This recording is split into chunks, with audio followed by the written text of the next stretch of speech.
Welcome tonight. We journey back in time, not to the thundering march of legions or the roar of the Colosseum, but to the quieter, slower heartbeat of the Roman Empire, where toil, discipline, and routine shape every waking hour. As the waves rise and fall gently beyond your thoughts, imagine yourself aboard a Roman galley, not as a soldier or a commander, but as one of the many anonymous oarsmen bound to wood and rhythm, row after row, stroke after stroke. It is not a glamorous place, but it is real. And tonight, we'll explore what it was like, and why you likely wouldn't last a day. But that's only the beginning. From there, we'll trace the footsteps of Caesar's weary men, trekking through foreign mud and uncertain loyalty. We'll plunge deep into the sea to unearth a curious mechanism that defies time. And finally, we'll glide into the golden halls of Rome's upper class, where indulgence masked decay. So, find a comfortable place to rest your head. Let the past unfold slowly, gently, like parchment in a steady breeze, and allow the rhythm of history to carry you softly toward sleep.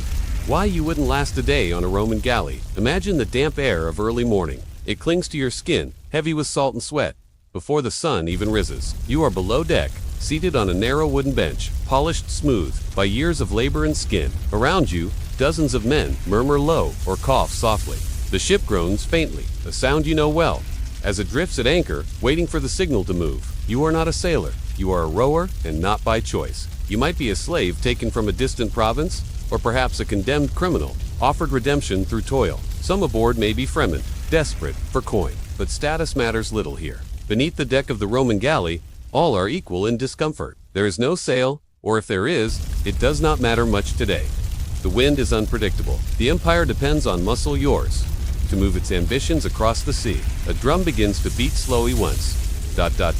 Then again, that's your cue. The oar in your hand is long, heavier than it looks, and worn smooth by thousands of calloused palms before yours. You lift it in unison with the others, and you row, one stroke, then another. The drum guides you. It controls your breath, your pace, your day.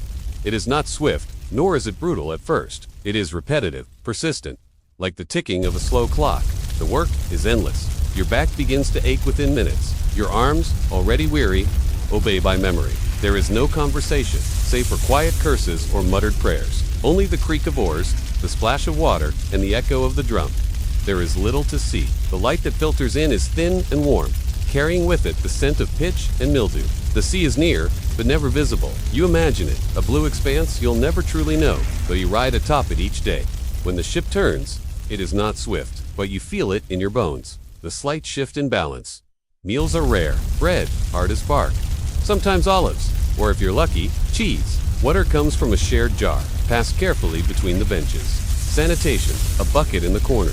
Modesty died long ago, and the wounds, not from battle, but from work. Blisters, open sores, the slow rot of infection in the damp air. No one tends to you unless you're too weak to row, and then you are not useful. Rest comes, eventually, when the drum falls silent, but you sleep where you sit, slumped against the hull or on your own knees. The bench is your world, your cell, your station. Above, commanders and marines bark orders.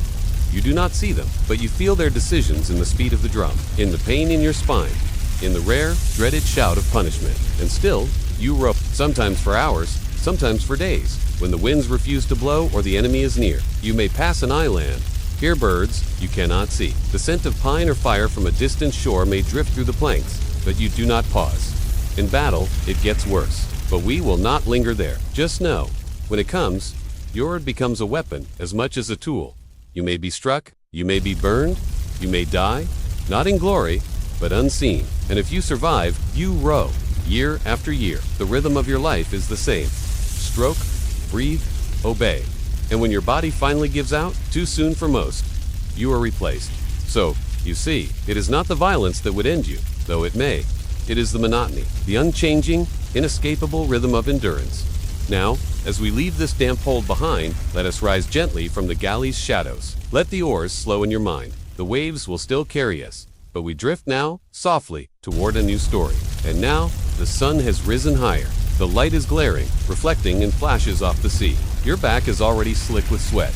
Your legs are stiff, but the overseers don't allow much stretching. Movement must remain synchronized. The cadence caller returns to his post. He holds no whip, but his presence is enough. His voice begins again, a slow, rhythmic chant, not unlike a hymn. It is your cue. The oars rise, then fall. Then rise again. You have heard the phrase, rowing in unison. But until now, you did not understand its meaning. It is not a skill, it is a compulsion. Your body moves because it must, not because you wish it. Now and then, someone falters. A missed beat, a drop, or a cough that cannot be stifled. Punishment doesn't come swiftly. That would disrupt the rhythm. It comes later, quietly. A reduction in food, a wordless gesture from the overseer. That means do not sleep tonight. Still, some men sing.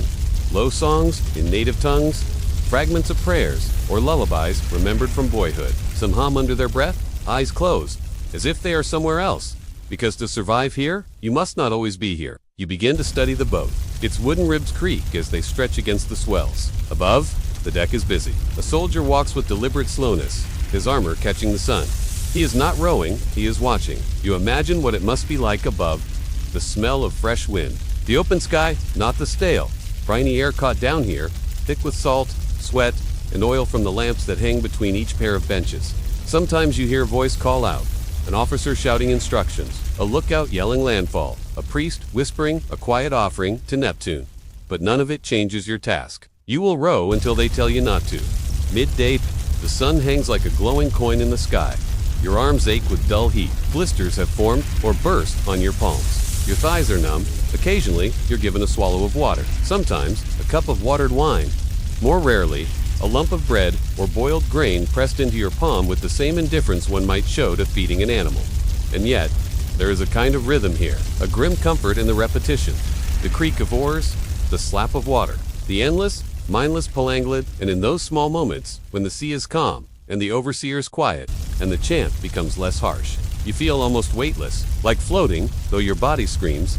Time becomes meaningless. A day is not marked by sun or shadow, but by when the cadence slows, when the ship drops anchor, when you are allowed to sleep. Sleep when it comes is deep, not restful, just absolute, a collapse more than a rest. You may dream or not, but in those quiet hours, when the sea holds still and the moon spills silver across the deck, you remember that you are human, and perhaps so is the man next to you, and the man beyond him, and the one behind you who coughs when the weather turns damp. You are all bound, not by chains, but by rhythm, by salt, by the knowledge that you cannot leave. But you can endure. Just one more stroke, and another, a story of another journey on land. With worn boots and weary eyes, the long march of Caesar's men. Now you find yourself not at sea, but on land. The oar is gone, but it's been replaced with something heavier. A curved shield, a short sword, and the crushing weight of your own gear strapped to your back. You are no longer an oarsman. You are a legionary, a soldier in the Roman army, under the command of a man whose name will echo through history, Gaius Julius Caesar. But here, he's not a marble bust in a museum. He's a voice in the distance, barking Latin orders as you march. One step at a time, through mud, mist, and mountain paths. This is the Gallic campaign, a long, bloody conquest of what is now France, Belgium, and parts of Switzerland. The official records tell stories of heroic victories, clever sieges, and civilized Rome pushing back the barbarians. But you don't see any of that. You see your boots, cracked and wet. You feel the blister beneath your heel. You smell the sour rations, the wool of the man ahead of you, the ash in the air from the last village you passed. Now, only rubble and smoke. Life on the march, the day begins early, well before the sun. A trumpet wails. You wake in a tent you share with 7 other men. You slept on the ground. Again, you never don't sleep on the ground. You eat cold grain mash or dried meat. If there's any left, then you tear down your camp, because it will move again today, as it does every day. You carry everything, not just your armor and weapons, but stakes to build the night's fort, tools for digging, cooking, gear, even parts of siege equipment. If you're unlucky, you are one of Caesar's mules, not just his soldier. The march itself, endless. 20, sometimes 30 kilometers in a single day. Rain is constant in Gaul. So is mud. Your feet go numb, then they sting. The roads are uneven, the forests thick. Sometimes, the trails are little more than goat paths carved through wilderness, and every bend in the trail could hide an ambush. Battle comes quietly, there is no warning. Sometimes Caesar sends scouts, sometimes the enemy finds you first. And when they do, when the order comes, there's no time to think. Shields up, javelins ready. You move in formation, just like you trained.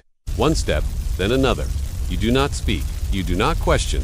You fight as a machine. It's fast, chaotic, loud, then it's over. You do not celebrate. You check your body for wounds. You find your tent mate or don't. And then you build camp again. Every day ends with labor. Politics above you. Caesar writes letters. speeches, he makes deals with kings and tribes. You are not part of that world, but you hear rumors of rebellion, of a chieftain named Vercingetorix uniting the Gallic tribes, of betrayal in Rome, of Pompey, once Caesar's ally, now his rival. To you, it's just another city you'll never see again. A soldier's pay, you are paid. Eventually, not much. Coin, food, promises. Sometimes Caesar grants land, but that's for veterans, not those still walking. Your reward is survival. And maybe, when all of this is over, a small farm on a distant frontier. But you're not thinking about that now. You're thinking about your next step. Another mile, another hill, another night. So rest now, Legion. The road is long, but here in this moment, you are still. Let the mist of Gaul fade into silence, and the crackle of the campfire die down. We're leaving the march behind. Next, we turn not to men, but to mystery, to a shipwreck beneath the sea, and a strange bronze device pulled from the sands of time.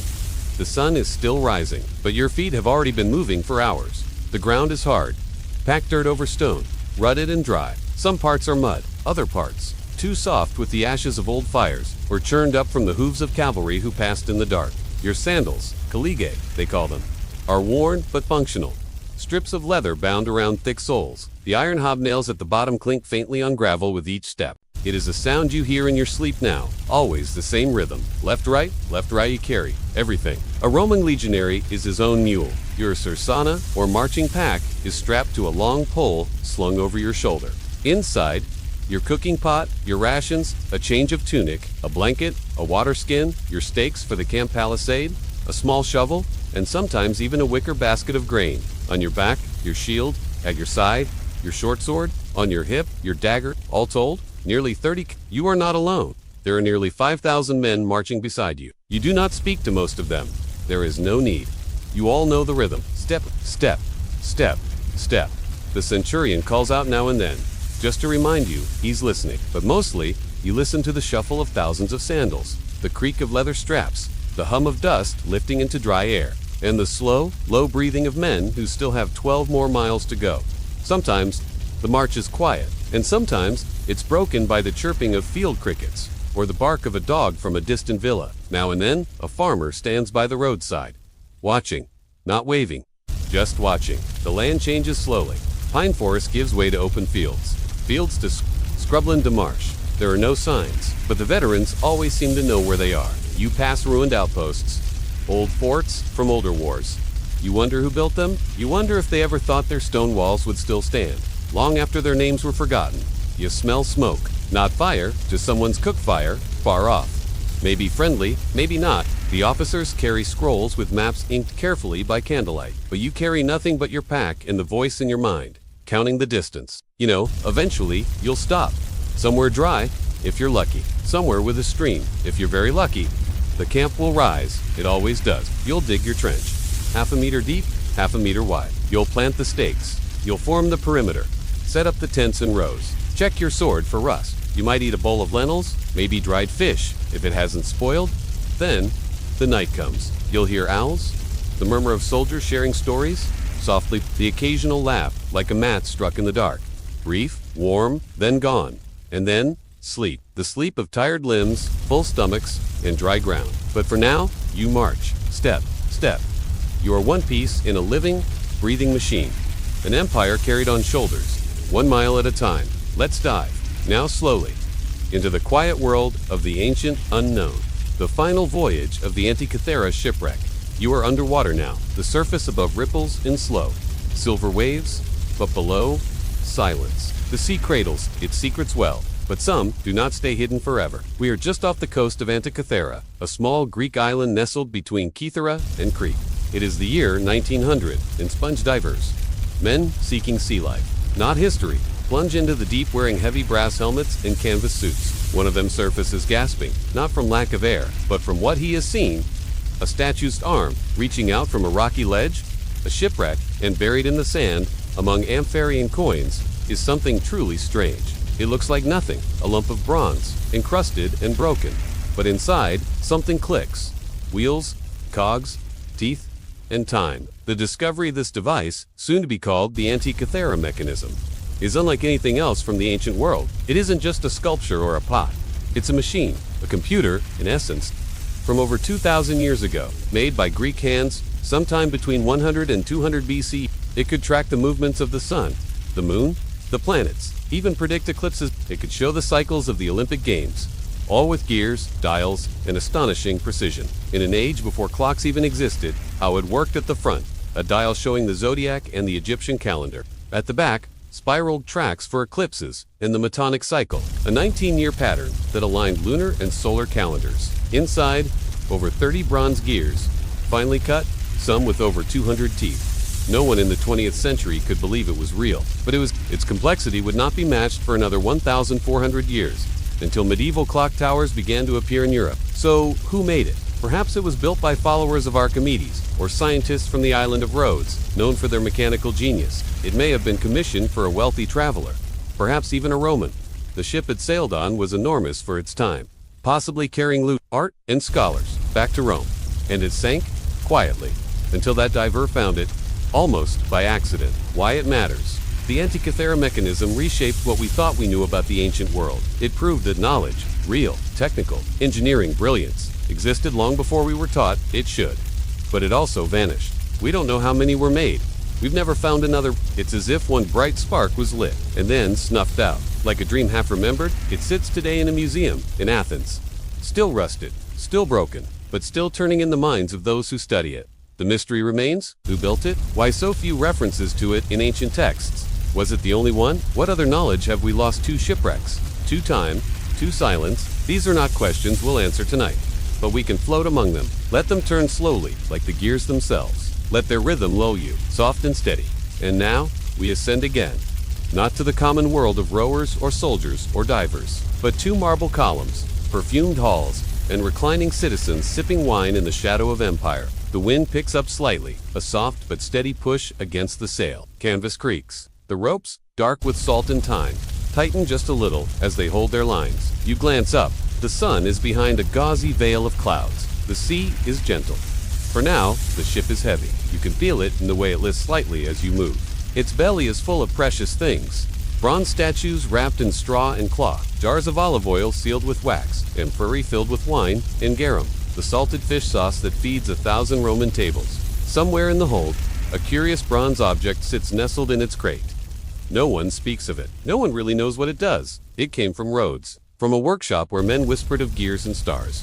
For now, it is just cargo. You sit near the stern, watching the slow churn of water behind the rudder. The oars have been pulled in. Only the wind drives you now.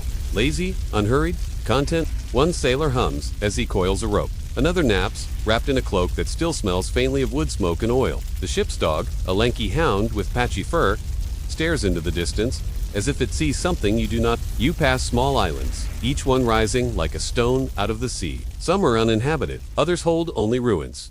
Fragments of temples, columns bleached by sun, a shrine half buried in undergrowth. Every so often, the captain checks the sun's angle. He marks the shadows on the deck. There is no compass, only sky, and instinct, and memory. The boat rocks gently. It is not unpleasant, just enough to lull your thoughts into slowness. You breathe in the scent of brine and old wood, and you think, quietly, of the cities you've passed, Bergamo, Delos, Anidos, and Rhodes. And now, you head west, toward the Italian coast, perhaps to Rome, perhaps to disaster. The deck is warm beneath your feet. Salt crystals crunch softly as you shift your weight. You imagine what this ship will look like one day? Forgotten, sunken, a hushed echo in the deep. You don't know the future. You don't know that divers, thousands of years from now, will find pieces of this journey. Statues without heads. Jars still sealed. And that strange, impossible machine, corroded, encrusted, but not lost. You don't know that your ship will slide silently beneath the waves, and that silence will last for centuries. For now, there is only wind, the hush of the open sea, the occasional flap of a sail adjusting to the breeze, and the knowledge that you are far from land. You feel a sudden lurch, nothing dramatic, just a shift, a weight moving below deck, or perhaps a wave larger than the others. You hear a voice, then another. The captain squints toward the horizon. There is something there, a change in the color of the water, a flicker of foam where there should be calm.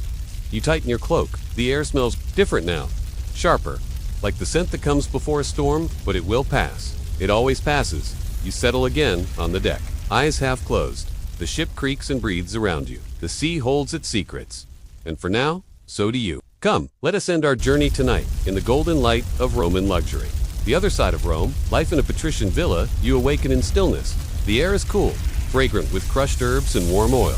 No oars, no mud, no marching trumpet, only the soft murmur of a fountain in the distance, and the faint rustle of linen curtains as the morning sun filters through marble arches.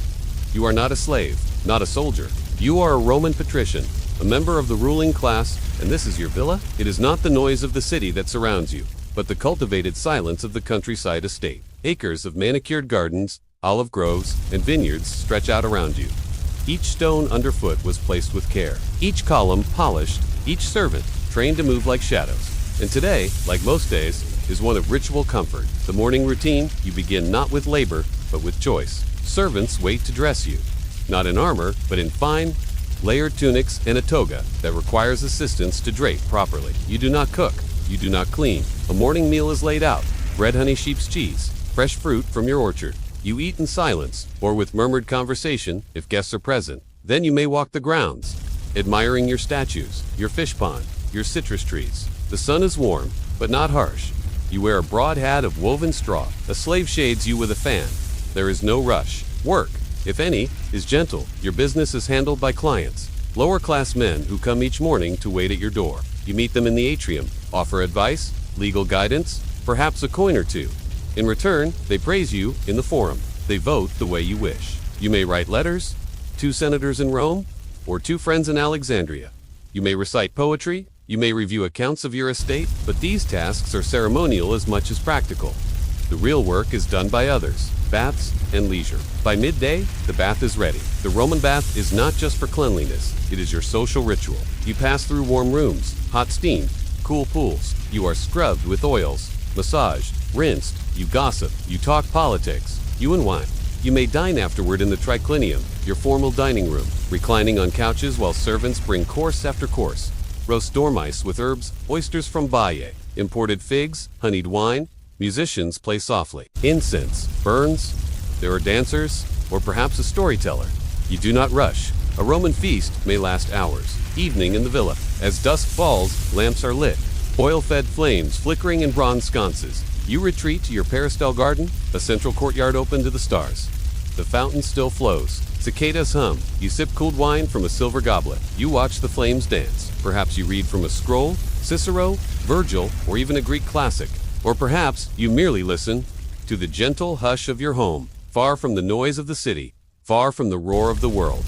Tomorrow will be much the same, and that, to a Roman patrician, is wealth, repetition, security, indulgence. But beneath the marble, yet this world rests on shoulders you do not see. Slaves light your lamps, peasants grow your grapes, soldiers protect your land. Everything.com in this place is paid for and noise elsewhere. But here you sleep soundly. So, rest now, in the shadow of columns. Let the echoes of empire fade. The air shifts ever so slightly. You hear it in the rustle of linen curtains along the column. A breeze carries in the scent of pine resin and distant myrtle blossoms, filtered first through the vines draped above the atrium, then softened by the mosaic floor's lingering coolness. This is not the noise of the city, not the clang of merchants, nor the shouting of foreign politics. This is a quieter Rome, a more curated one. This is where the elite retreat. When they do not wish to be seen, your sandals click gently on marble as you pass beneath a painted arch. The fresco above depicts a myth, perhaps Persephone, perhaps back. The colors are slightly faded, yet still rich with ochre and lapis blue, ground by hand, applied with care. The villa breathes its own rhythm. Slaves move silently from room to room, careful not to interrupt the cadence of leisure. One carries a bowl of olives. Another folds a robe. None speaks unless addressed. You are offered a seat in the peristyle, the open garden at the center of the home. The columns cast long shadows over flowering bushes. A small fountain trickles gently. Its music is constant but never insistent, a sound meant to soothe, not to draw attention. Nearby, a young girl recites Virgil. Her tutor, patient and draped in well-worn wool, nods with slow approval. Her vowels are soft, practiced, musical. A peacock strolls through the hedges. Its steps are deliberate. Its feathers trail like painted brushstrokes across stone. On a low table, there is fruit. Figs, their skin split slightly in the heat. Pears, brushed with wine. Honey cakes resting beside them on a plate of red clay. You take a fig, bite softly. It yields without protest. Warm, sweet, and filled with seeds that crunch just slightly between your teeth. You hear a lyre begin. Not far off, a servant plays near the triclinium. rehearsing softly while others prepare the day's meal. The tones are delicate, drifting upward like incense. A tray arrives, on it, perfumed water for washing hands. Another servant brings a shallow bowl of cold wine diluted with snow, brought down that morning from the Apennines in a canvas-wrapped clay jar. You sip. The cold surprises you, then comforts. The lady of the house enters slowly. She wears a stolidized pale saffron, pinned with a brooch of polished jet. Her hair is arranged in braids, intricately, but not ostentatiously. Her voice, when she speaks, is measured and low. She asks about your journey. She does not ask about business. That will come later, perhaps over the evening meal, when the men recline and the topics grow heavier. For now, it is the hour of shadow, that slow time after morning, before heat dominates the day. You are offered a cool cloth for your forehead. It smells faintly of rose petals and vinegar. The cushions beneath you yield slightly. You could close your eyes, and here, no one would think it rude. The villa asks little of you. Only stillness, only presence. You are not in the markets. You are not in the Senate. You are in a place made to feel as if the world has paused, just briefly, for your comfort. And in that pause, in that hush, beneath painted ceilings and echoing porch, you begin to feel it. This is power, but not the kind that shouts. This is the kind of power that whispers, that waits, that leans back into shaded courtyards and marble corridors and knows the world will come. When it is summoned, the drum is stopped, the boots have stilled, the waves no longer reach your ears. There is only the past, softened by time, waiting gently to carry you into sleep. Thank you for staying with us on this journey through the forgotten, the quiet, and the overlooked corners of ancient history. Sleep well, and until next time, remember, even the most powerful empires whisper in the end. Why you wouldn't last a day as a Victorian chimney sweep. You are 6 years old. It is still dark. There is no clock, but you know it's morning. You can tell by the sound of boots overhead and the distant cry of the milkman. Somewhere nearby, a door slams. A baby cries. You hear water being poured into a tin pail. Your bed is not a bed. It's a wide plank set in the corner of a narrow room. 3 others sleep beside you, curled like commas. One stirs, scratches, and turns away. The blanket shared is thin and smells of soot and old grease. Your clothes are already on. They never came off. Your shirt is stiff with ash. Your trousers have a tear at the knee that's been stitched twice, then left alone. You rise. Your joints feel heavy, though they are small. The air in the room is stale and close. A mixture of damp brick, chimney dust, and the faint sourness of boiled cabbage from the night before. There is no breakfast, but you chew a crust of something dry, bread, or what's left of it. No butter, of course. You wet it with spit. Swallow. That's enough. Then, you step outside. London greets you with smoke. The fog clings low to the ground, yellowish, thick. It smells of coal, of tanneries, of horses, and the river. Your boots crunch on broken bits of slate and straw. You pass a row of iron railings. One is bent. You never noticed it before. Now you do. You walk to meet him. The master sweep. He is not cruel, not today. He says, "Little," you are handed a brush, a rope, a small sack. Then you begin. Your first chimney is a shop front, narrow, steep, full of soot. You clamber inside, the opening barely wider than your shoulders. It is black within black. You cannot see your own fingers. The walls are slick, rough, crumbling in places. You move upward, slowly. With one hand, you push the brush. With the other, you steady your small body. You cough. Your eyes sting. You hold your breath through the worst of it, and then you do it again. The flue is long and hot. Halfway up, you pause. Your heart beats quickly. The space is so tight that you cannot turn around. You try not to think of it. You focus on the motions. Up, brush, breathe, up, brush, breathe. The soot coats your arms, your face, the inside of your nose. It will take hours to wash off, though there is no real washing. Only a bucket. If there is water left, you finish the climb, back down again. Knees trembling, but you do not show it. The next chimney is smaller. The next, wider. You do not count them. By midday, your hands are blistered. By afternoon, you are quiet with exhaustion. You eat again, barely. A piece of potato stared. Once, someone offers you a plum. It is shriveled, but you take it with thanks. You have not been to school. You do not read, but you know things. You know the difference between dry soot and oily soot. You know the danger of a flue that turns sharply, where a boy might get stuck. You've seen it happen. There was one, 2 years ago, who never came back out. They bricked up the flue after that. You work through the evening. The light fades. The factory bells toll 6 times. A deep sound echoing through brick and fog. Somewhere, a woman calls a child's name. A dog barks once, then is still. At last, you return. The room is no warmer. The others are already asleep. You remove your boots, shake out the soot, lie down again onto the wooden board. The blanket is still there. Your eyes close before your thoughts can form. Tomorrow will come again. Another climb, another cough, another chimney. You are 6 years old, and for now, you sleep. Outside, the streets are slick with mist and horse droppings. You know where to walk to avoid the worst of it? Not on the cobbles. Too slippery. You step along the edge, beside the broken gutter, dodging the deeper puddles. Your master whistles softly as you walk beside him. It's not a song, just a rhythm, a sound to fill the space between footfalls and clinking tools. You pass other workers, a delivery boy with a basket of damp fish, 2 women picking coal from a pile near the tracks. No one looks at anyone for long. The city's alive, but quietly grim. You pass a row of sheets hang from ropes between windows, motionless in the thick air. A child stirs a pot over a low flame, barely tall enough to see inside. Somewhere, unseen, a baby cries. It seems like they always do. Your second job of the day is a public house. It smells strongly of smoke and spilled ale and the heavy grease of old mutton. You crawl behind the stove, into the chute, and begin your climb again. This flue is warm, too warm. Your face begins to sweat. Soot clings to it instantly, black streaks melting across your skin. You inch your way up, knees bent, elbows tight, pushing the brush, twisting it slowly, feeling every bend in the wall. You scrape your knuckles once, a dull pain, but you say nothing. At the top, a rusted iron grate. You know this kind. If you push too hard, it may break. You ease the brush past, then reverse your movements. The hardest part is not climbing. The hardest part is the moment just before you move, when the flue is too narrow to breathe properly and everything in you whispers that you might be stuck. But you go anyway, because you must. You reach the bottom, brush blackened, skin raw, eyes blinking from the sudden light. The landlord tosses a coin. Your master catches it. You get a nod, that's all. Back into the street.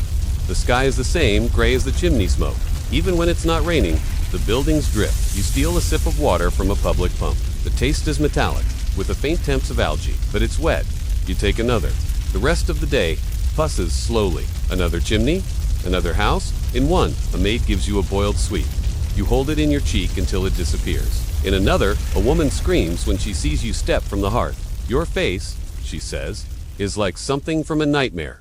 She's not wrong. The soot clings in every line, every eyelash. It will take days to blink it all out, but you are used to that. The work is steady, almost meditative. If you don't think too much, sometimes you hum, quietly, as you climb. You don't know the tune, just a pattern of sound. Like rocking or rain. As evening sets in, you begin to feel your ribs. Not from hunger, though that is always there, but from the simple ache of using every muscle, all day, without rest. You stretch your arms overhead. They pop at the joints. Your fingernails are black. You can't remember what color they used to be. Back home, if you can call it that, you take off your shirt. Soot falls like dark snow onto the stone floor. Someone laughs, not cruelly, just tiredly. The room is cold. The candle burns low. You lie on the board again, feeling every splinter, every bruise. You hear a cart pass outside.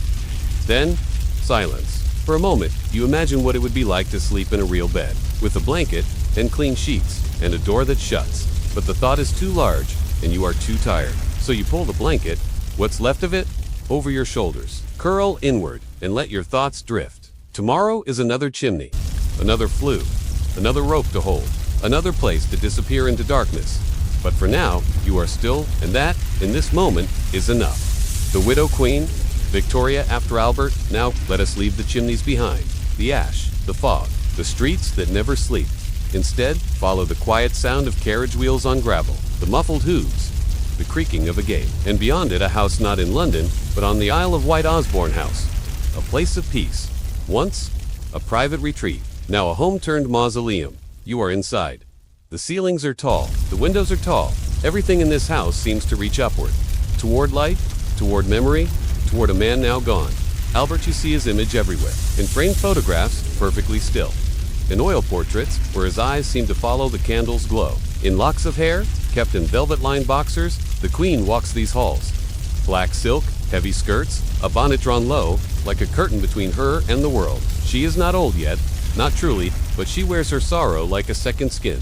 Albert died in 1861. Typhoid, they said. He was only 42. It was sudden, and though he had been ill before, this time, he did not recover. Victoria did not take it well. She wept, but not loudly. She ordered the clocks in his room to be stopped. She She had his shaving kit left out, exactly as it had been. Each morning, a fresh towel was placed by his basin. Each evening, hot water was brought to the room, as though he might still return. The palace staff called it the shrine, but never allowed. Victoria withdrew from court life. For years, she avoided public appearances, refused to open parliament, rarely traveled. Even her children began to see her more as a shadow than a mother. She wore black every day, jet beads, gloves, a veil of crepe that fell to her chest. For 4 decades, 40 years, she would remain in mourning. Letters to her children were filled with longing. "My life as a happy one is ended," she wrote. She signed her correspondence. "You're a sorrowful mother," she called Albert, again and again, "my angel." In her journals, the grief is private, but constant. Sometimes, she wrote about how still the house had become, sometimes about the weight of duty, and sometimes just one sentence, looping gently across the page. "I miss him." It was not just personal loss, it was public mourning. Victoria's grief helped reshape how the empire handled death. Black became the expected color for respectable widows. Memorial jewelry, with hair, with miniatures, grew in popularity. Funerals took on new solemnity. The Victorian age became, in many ways, an age of ritualized grief. But inside the palace, grief was not ritual. It was silence. Only the ticking of clocks, the rustle of skirts on polished floors, the scratch of a fountain pen on pale paper. The queen spent long hours sitting alone, looking at paintings, or sewing, or simply sitting. She did not enjoy music. She ate little. She spoke in a soft voice. When she spoke it off, there were attempts to bring her back. Her ministers pushed, the public questioned, the empire moved on, and it needed its queen. Slowly, very slowly, she began to reappear. A parade, a brief visit to London, a speech read by someone else, but written by her. She smiled. Once it made the papers. As years passed, Victoria came to be known not as a grieving widow, but as a symbol of something enduring. A monarch who had loved, and lost, and stayed. By the 1880s, she was again a presence in the public eye. Dignified, quiet, always in black. And when she died in 1901, she was still wearing mourning jewelry, still surrounded by portraits of Albert, still referring to herself, in private, as his devoted wife. But for now, in this moment, she is only a woman in a room, looking out at a sea of gray-green water beyond her window. It is raining, softly, the candle flickers. She does not move.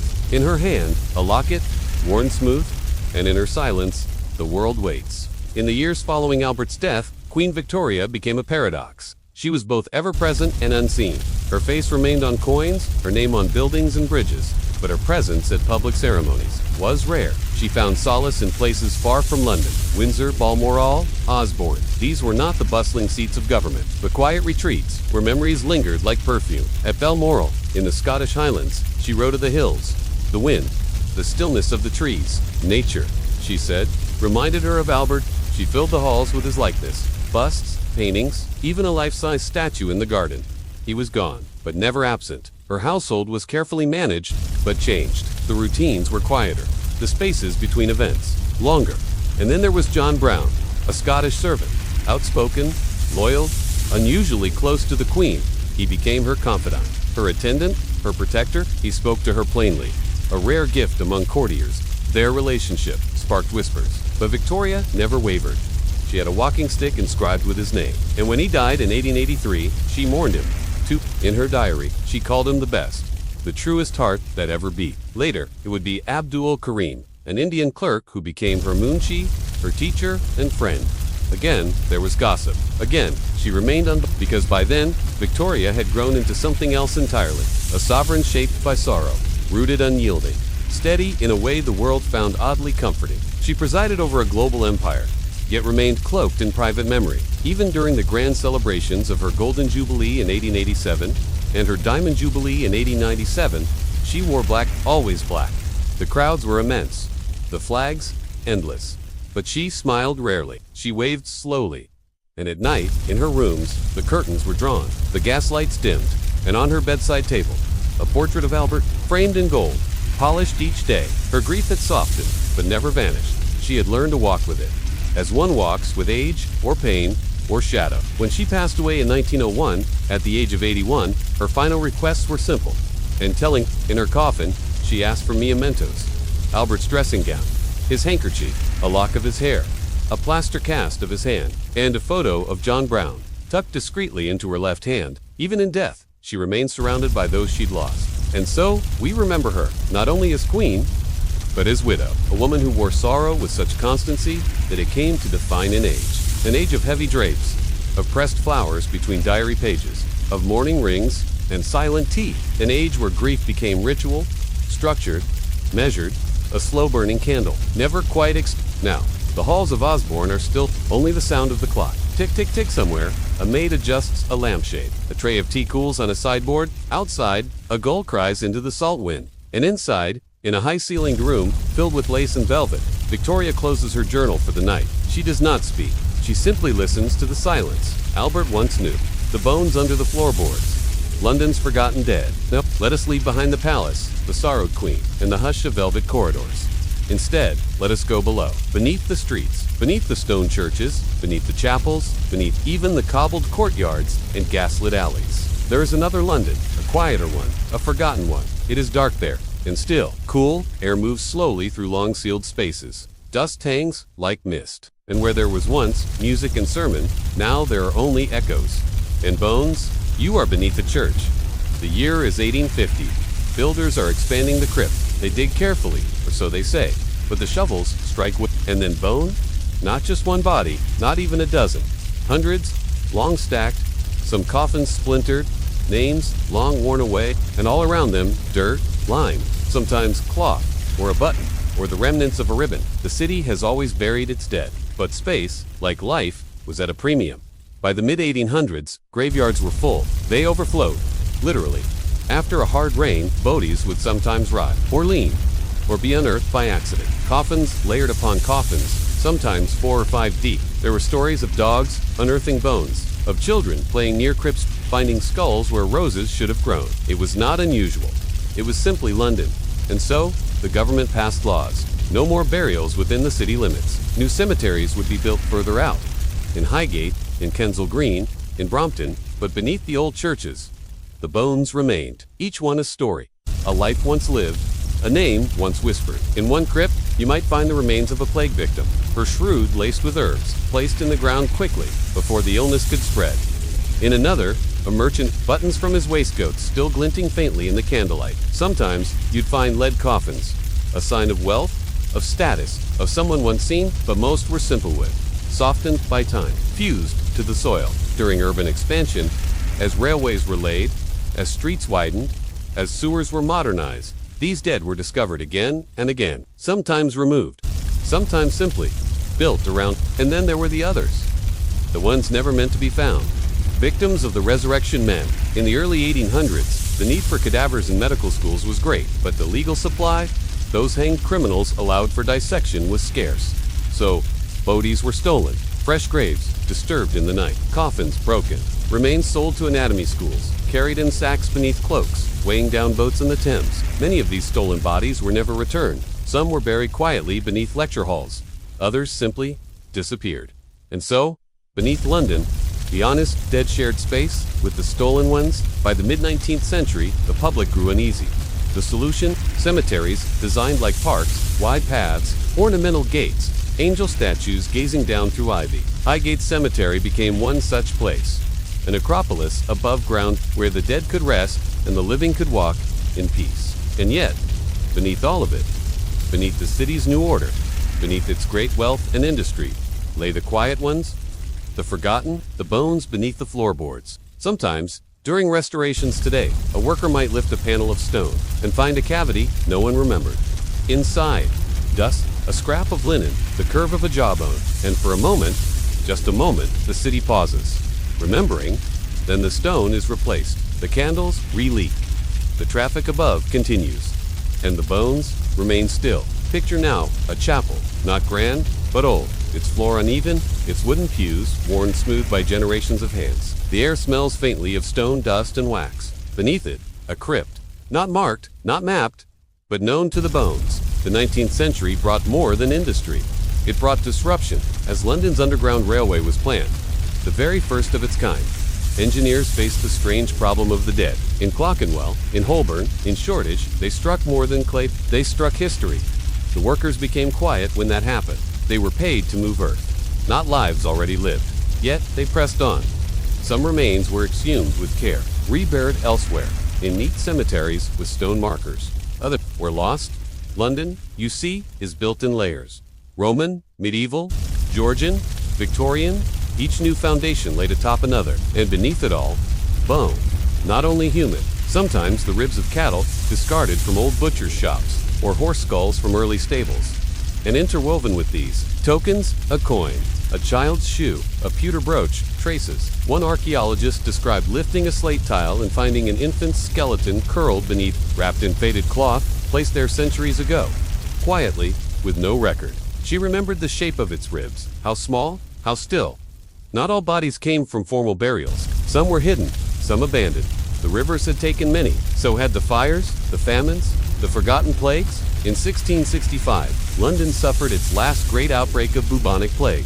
Pits were dug hastily. No names, no coffins, just rows of the dead, layered with quicklime and soil. By Victoria's reign, those pits had become overgrown gardens, or small yards behind tenements.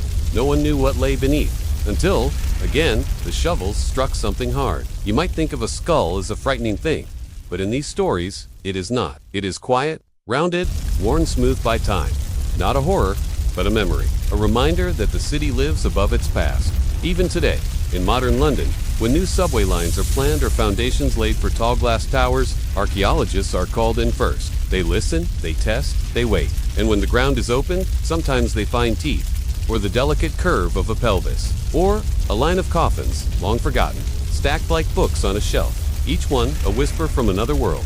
And then they record it, map it, name it, if they can, and they rebury it, with care, with quiet, because the city, even now, remembers. It remembers the Black Death, the fires, the hunger, the years when graveyards outnumbered gardens. It remembers the poor, buried without stone or service, and the rich, whose names still echo down marble plaques. And you, listening now, still and stiller, you've walked for a while among these memories. No need to linger. The crypt doors close gently. The chapel hushed, and above you, the city breathes, a little softer than before. What the upper class ate, while the city starved now, we leave the bone-cold crypts behind. Let us return to the surface. But not to the smoke-choked slums, not to the alleys filled with children scouring for coal dust. Instead, imagine a long gravel drive, lined with lime trees.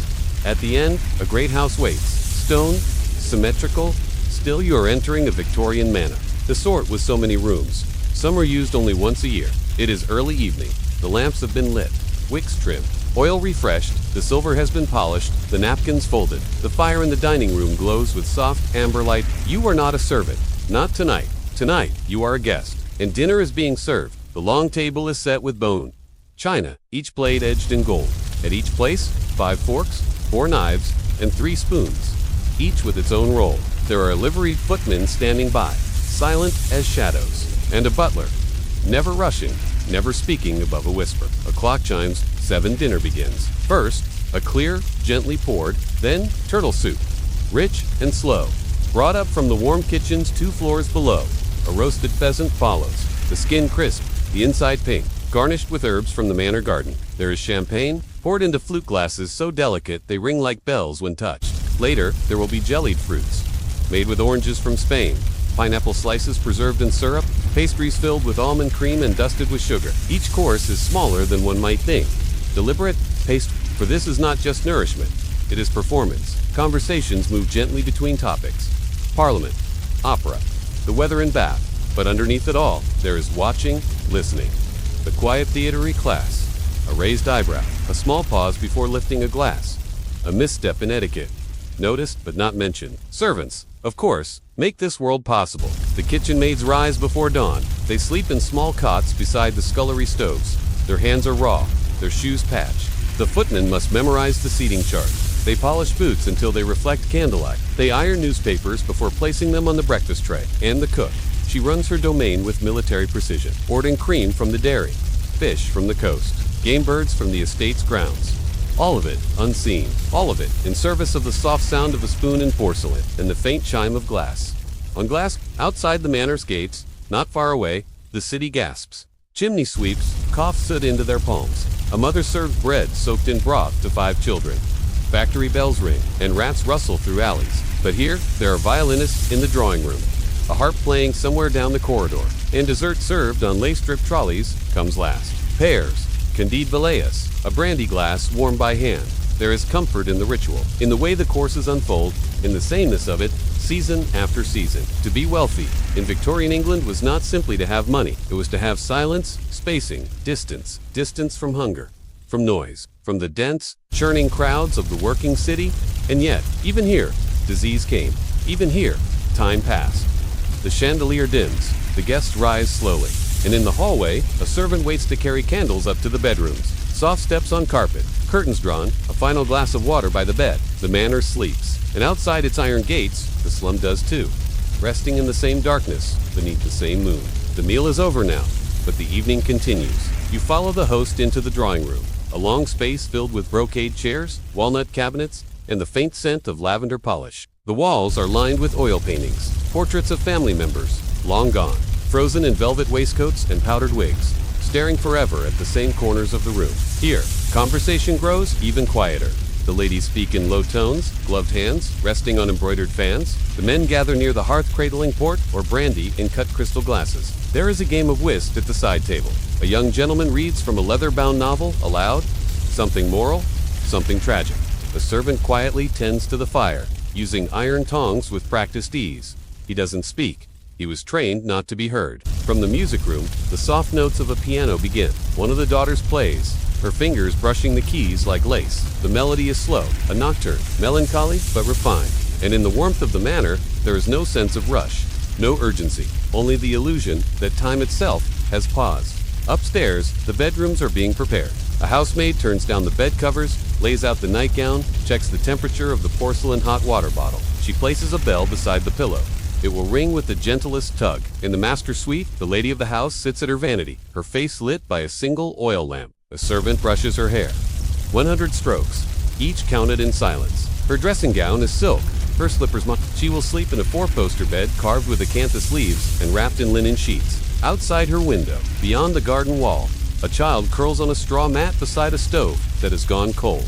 He dreams of bread and warmth. But here, in the world of the manor, such dreams do not intrude.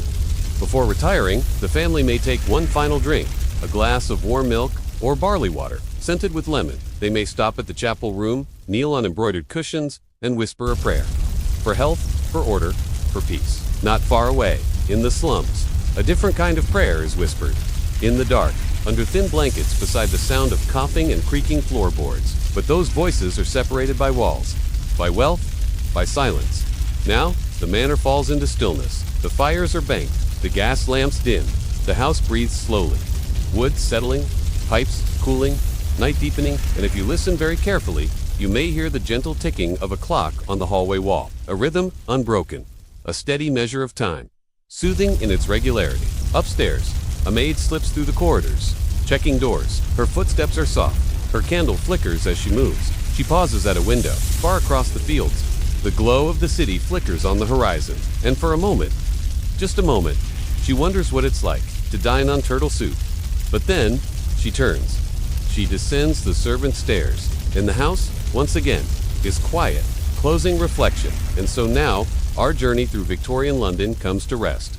You have walked its narrow alleys and climbed its soot-choked chimneys. You've felt the ache of small hands pressed to brick, and the weight of endless work at the edge of childhood. You have stood in mourning, beneath black veils and candlelight, as a queen folded herself into silence, and time passed quietly around her. You've gone below, beneath the stone churches, past the dust and echo, into the resting places of the unnamed and the long-forgotten. Bones, buttons, ribbons, soft relics of lives that once moved through the same streets as yours.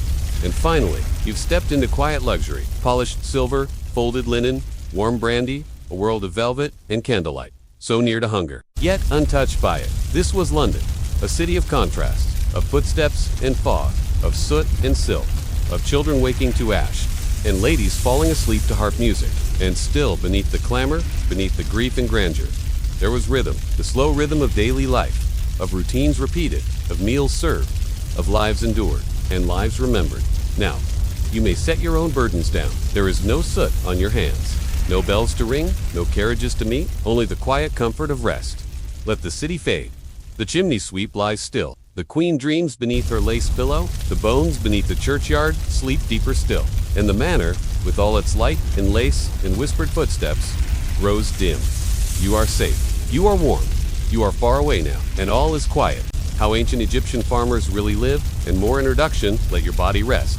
Let your thoughts grow soft, and allow your breath to settle, like fine desert sand flown gently across the stones of an ancient land. Tonight, we drift back in time, not to the glitter of golden tombs, nor the towering pyramids that scrape the desert sky. Instead, we return to the banks of the Nile, to the scent of wet mud and barley, 2 quiet mornings beneath a re-thatched roof, to the slow, repetitive rhythm of a life shaped entirely by the river that never ceased to rise and fall. You will hear the hush of ancient rituals. You'll feel the sun settle on your shoulders as you bend to work in the fields. And in time, you'll enter palaces where sandals never touch dust. This is a story told without haste, a journey carried by stillness, a path for listening or for dreaming. And if you should drift into sleep as we walk through the past, then the story has done its work. Let's begin. How ancient Egyptian farmers really lived. You awaken before the sun. The air is cool, just barely. The kind of chill that disappears the moment the sun crests over the palms. Your home is made of mud, brown and low to the ground, with small slatted windows to let in light and keep out flies. Inside, the walls are smooth and whitewashed. The floors swept with bundles of reeds. You rise from a mat stuffed with straw. You slept lightly. The sound of insects outside the walls and the murmur of neighbors already up and grinding grain. Breakfast is simple. Flat bread from yesterday's bake. A small bowl of beer, thick and cloudy, made from half-fermented barley. It is sour, but today is like most days. And like most days, it begins with the Nile. You carry your tools, a wooden hoe, a basket made of palm fibers, and walk barefoot across packed earth, still damp from the night's cooling. Your task is to dig, sow, harvest. Depending on the season, there are only 3. Akid, the flood, Para, the growing shamu, the harvest. Each one is a rhythm, a turning of the wheel. You do not own the land, the pharaoh does, or the temple, or a noble whose name you'll never speak. But it is you who shapes the earth. Your feet sink into the silt, ankle deep. Your hands grow calloused from pulling weeds. Your back stiffens from bending over for hours at a time. The scribe comes today. He carries a scroll and an ink palette. He does not dig. He does not sweat, but he watches and writes. He counts how many rows you've planted, how many sheaves you've tied, and when the tax collector comes at season's end, that scroll will decide how much of your grain stays with you and how much is claimed. For the gods, for the granaries. For someone else, you pause to drink. The water is warm, carried in a clay jug. Nearby, a team of oxen pull a plow, its wooden tip scratching the surface of the soil. Slow, steady, there is no time for leisure, no time for complaint. A priest walks past. He blesses the fields, chants softly under his breath.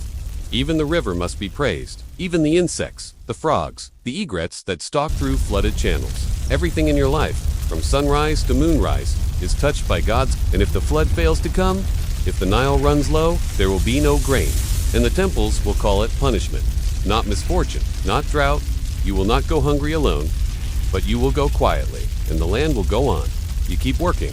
The sun is higher now. It glints off the surface of irrigation canals. Narrow channels dug by hand, redirecting the floodwaters from the Nile to your fields. You step carefully across the ridges of raised earth that form narrow path. Each step sinks slightly.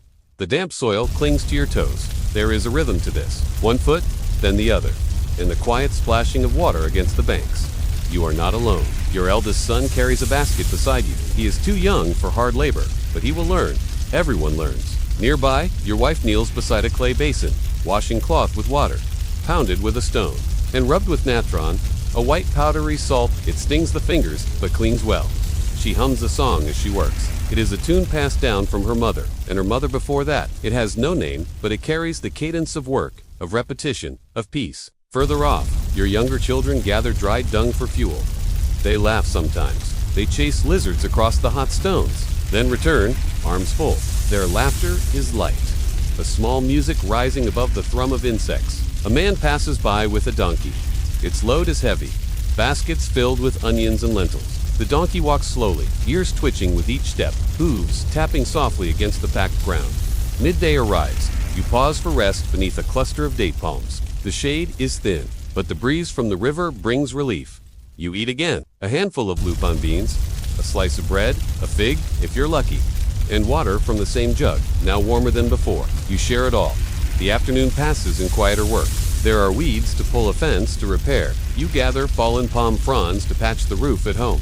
Everything has a use. By late day, the color of the earth changes. the light softens, not cooler, but gentler. Long shadows stretch from the acacia trees, and the river's edge turns golden. You return home slowly. Your feet are caked in earth. Your hands ache, but the pain is familiar. Expected at your door. A cat waits, lean and striped. It slips around your legs, then disappears into the reeds behind the house. Cats are sacred. They keep away vermin. They are quiet companions, respected but never named aloud. Inside, the fire is lit. The evening meal is modest. A bowl of stew, thick with lentils and onion. Your wife tears bread into small pieces and drops them in, stirring slowly. There is no silver, no ceremony, but the bowls are smooth and clean, and the food is warm. After the meal, you sit in silence. There is little to say, just a slow process of unwinding. A neighbor stops by. You speak of harvest dates, of a calf born last week, of rumors about new taxes and what the priest said at the last festival. Then the sun is gone. You light a small oil lamp, a flicker that dances on the walls, and the children curl into their corners. Their breathing slows. Outside, the frogs sing. The wind moves through the reeds, and the Nile, steady as always, whispers in the darkness. You lie back, on the mat, hands behind your head, eyes open, but only for a while, because tomorrow will be the same, and that is the rhythm you've always known, and that is enough. Akhenaten, the pharaoh who tried to cancel all the gods, now, the fields fade behind us. We leave the farmers and the reed huts. We move through the desert, northward, past the pyramids, past the familiar names of ancient kings, and we come to something strange, something different, something short-lived, but still echoing even now. You are standing at the edge of a brand new city. It rises suddenly, unexpectedly, from a place that was once just sand. No ancient temples here. No shrines to falcons, or jackals, or crocodiles. Instead, there is only the sun. Not the sun god Ra, with his boat and his many forms, but something simpler, a circle, radiating light. Aton, you are in Ekatan, the horizon of the Aton. It is the year 1350 BCE, and Egypt is in the hands of a heretic king. His name was once but he changed it. Now, he is Akhenaten, effective for the Aton. He wears strange robes. He walks differently than other kings. He speaks not of dozens of gods, but of only one. The old temples are closed. The priests of Amen, once the most powerful in Egypt, have been dismissed. Their statues broken, their names erased. Instead, all glory goes to the sun disk, Aten, a simple, glowing orb, with rays like hands reaching down from the sky. The king does not rule from Thebes like his ancestors. He has built this place, this city of white stone and golden light, from nothing. The palaces are wide and open, with no roofs, so that the sun may shine down unbroken. Even indoors, you walk through the city. Everything is different. The art is softer, more human, more real. The king is shown not as a perfect god, but as a long-faced man with a gentle belly. He plays with his daughters. He kisses his wife Nefertiti beneath the sun's outstretched rays. There is music in the streets. There are hymns to the Aton, new hymns, composed by Akhenaten himself. The city feels peaceful, but uneasy. People murmur. Not everyone approves. In the countryside, people still leave offerings for the old gods. Still whisper prayers to Osiris. Still draw jackals on tomb walls and keep tiny statues of Base in their homes.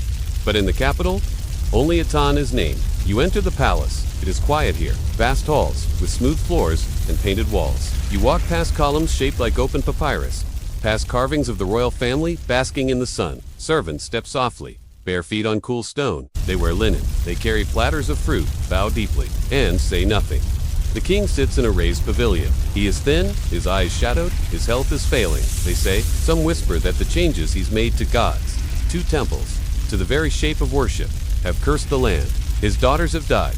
The Nile is low, and the priests he cast aside are growing restless. But still, he smiles, gazing up at the sky, his arms outstretched to the glowing sun. He believes what he sees. He believes in Aton, but time moves quickly here. Soon Akhenaten is gone, buried in a lonely tomb, his name chipped from monuments, his city abandoned. The old gods return. With them, the temples, the priests, the statues, as if nothing ever changed. Except, something did. His son, a quiet, sickly boy, will take the throne next. You may know his name. He will try to restore order, but the echoes of his father's dream will remain.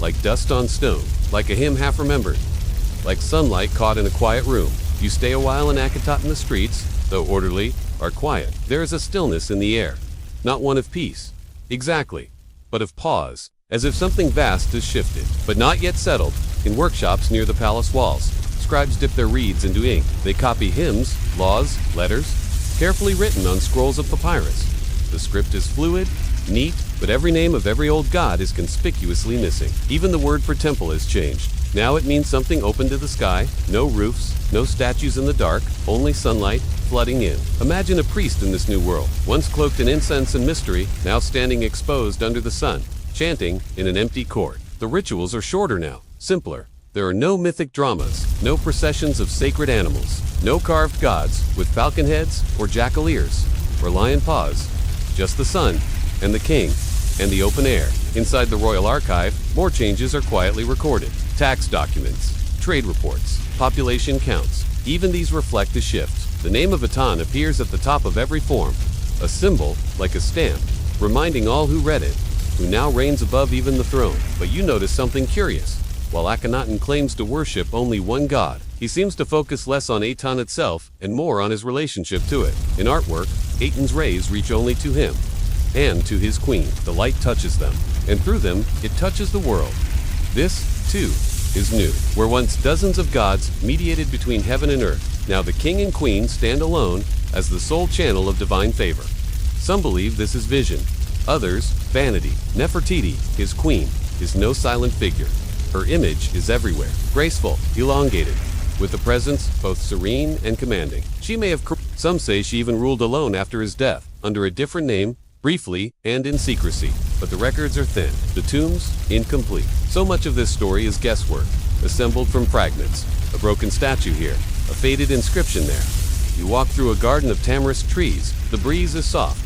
Servants sweep the dust from the palace path. There are no pyramids in this new capital, no colossal stone tombs.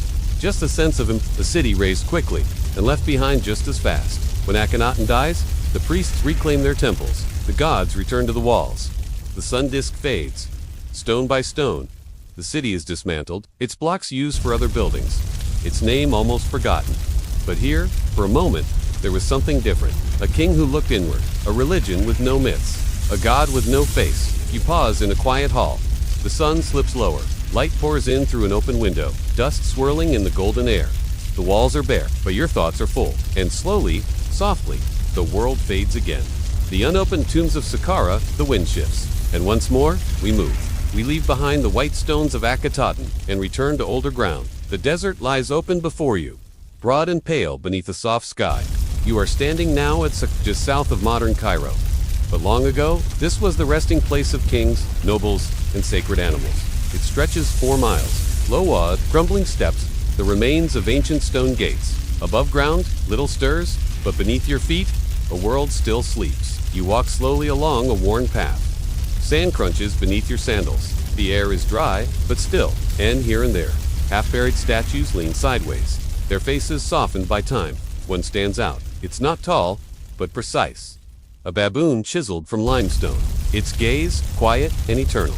And nearby, a shaft, a deep square opening cut straight into the bedrock.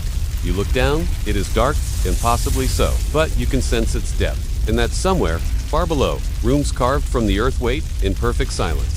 These are the tombs of Saqqara, some opened, some looted, but many still sealed, still holding their secrets.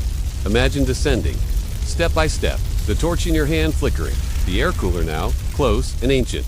The walls close in, rough, but not crude, each chisel mark deliberate. You pass niches, once filled with offerings, jars of honey, figs, small statues of servants, frozen in their tasks, ready to serve in the afterlife. Deeper still, you reach a chamber.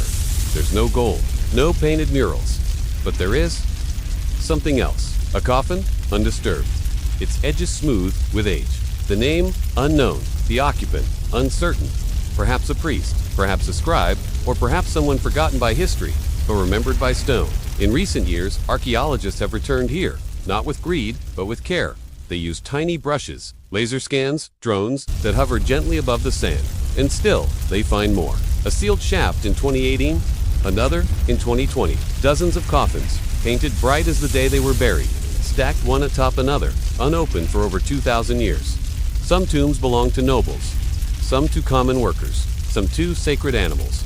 Mummified ibises, bulls wrapped in linen, even cats, curled gently in eternal rest. There are whispers of a library, deep below ground, a chamber filled with scrolls yet unread. And perhaps, someday, they will be found.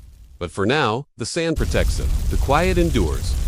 You walk slowly back up the shaft. The light returns gradually, not harsh, but golden, spilling across the stone floor like a memory of the sun. Above you, the step pyramid of Djoser rises, oldest of its kind, its edges softened by centuries, its builders long gone, but it remains, as do the tombs, and the names carved deep in stone. Waiting still in the dark, you pause again, standing near the lip of another shaft. It's narrow, but deliberate, almost invisible beneath the sand, until the light catches just right. You imagine the workers who carved it, centuries, perhaps millennia ago. They lowered their lamps in silence. They carried down food, paint, offerings, and then sealed the passage forever. This was how eternity was prepared. Not with noise, not with grandeur, but with ritual and dust and deep time. And yet, even now, eternity is fragile. Sometimes the desert gives way. A flash flood erodes a dune. A collapsed roof reveals a hidden stair. And so, in recent years, new tombs have appeared. One contained a priest named Wadi, untouched for over 4,000 years. Inside, the walls were covered in vivid colors. Greens, ochres, and the soft blue of distant sky. His family was drawn beside him, his wife, his mother, his children, smiling, frozen in ritual moments, playing instruments, tending to birds, pouring wine. Their names were written above their heads, like prayers. The tomb was small, but filled with meaning, every object placed with care, not for visitors, but for the soul's journey beyond. Even the ceilings were painted, stars, rows and rows of five-pointed stars to guide the spirit upward. In another discovery, deeper still, archaeologists found dozens of wooden coffins, stacked neatly, tied with cords, each coffin hand-painted, with wide, staring eyes. Each one a person, someone who once walked beside the Nile, saw the floodwaters rise, watched the reeds bend in the breeze, and now they sleep below Saqqara, unknown, but not unloved. In this place, time feels different, thicker, perhaps, layered. Above ground, the sun passes over the step pyramid. The sky shifts slowly from gold to blue. Tourists come and go, guides speak softly, and the wind gathers in corners. But beneath, the tombs are still. They do not hurry, they do not forget. Some of them remain sealed, some may never be found. There is no rush, the desert is patient. And so, you stand quietly at the edge of history, breathing in the warm, dry air, feeling the dust settle on your skin, listening, not for noise, but for silence. That deep, ancient kind of silence that only places like this. Remember, inside the palace of Ramses, the great now, we turn to the other world. Not the tombs below, but the palaces above. Sunlit, grand, still echoing with footsteps that once commanded armies. You are in Pyrameses, the house of Ramses, a capital built from scratch on the eastern edge of the Nile Delta, where war chariots could roll across open fields and ships could sail to distant lands. The palace itself was a marvel of color, not the plain, sandy hues you might imagine, but deep reds, lapis blues, and soft greens painted across columns, friezes, doorways. The columns rise around you now, tall and carved with lotus blossoms. The ceilings are dark with constellations, and gold, always gold, catching the sun like fire on stone. You walk slowly down a hallway. Your footsteps are quiet against polished floors. Servants pass in silence, their linen robes crisp, their heads bowed slightly, never speaking unless spoken to. In one room, dancers move like smoke, their arms curve, their hands ripple through the air. The music they follow is soft. Flutes, hand drums, a harp with a voice like water. This is not a place of haste. The palace runs on ritual, precision, hierarchy. Even meals arrive according to ceremony. You glimpse a silver platter passing. Figs, honey cakes, roasted duck, stuffed with herbs and dates. Beside it, a golden cup of wine, dark as pomegranate juice, imported from faraway vineyards, perhaps even from Cyprus or the Levant. Ramses is not here right now, but his presence lingers. On every wall, he is carved, standing tall, holding gods by the hand, smashing enemies beneath his sandals. He is always victorious, always youthful, always at the center of the story. And yet, he is also human.